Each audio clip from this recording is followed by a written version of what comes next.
Well, President Trump clashing with Seattle officials after protesters there seized a 6-block area, and they've created an autonomous police-free zone outside the East Precinct. Now, President Trump is vowing to straighten it all out if local leaders don't. But Seattle's mayor, Jenny Durkan, actually is calling the autonomous zone patriotic. Let's bring in district media president Beverly Hallberg. I think she also goes on, Beverly, to say that it's just like the summer of love. So, just chill out and enjoy it.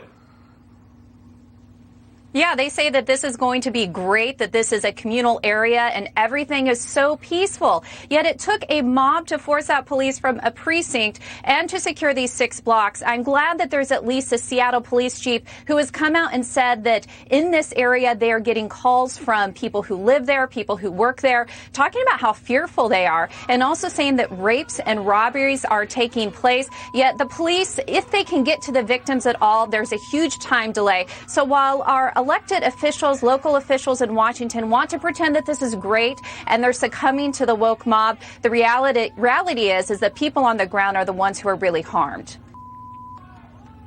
Beverly, I believe this whole thing caught the mayor off guard, the governor off guard. When Inslee was asked about it a couple of days ago, he didn't even know what was going on.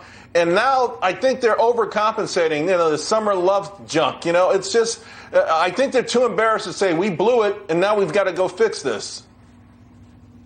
Well, it could be that they think they blew it and they just can't backtrack. But I've also wondered if they're doubling down because they think this does benefit them politically, not just to criticize the president, but also to succumb, as I said, to this woke mob, that they think that that is going to help them in some way. Now, getting to the governor, him saying that this was news to him, honestly, he either is very incompetent and not knowing what's going on the ground, or frankly, he's lying about the situation.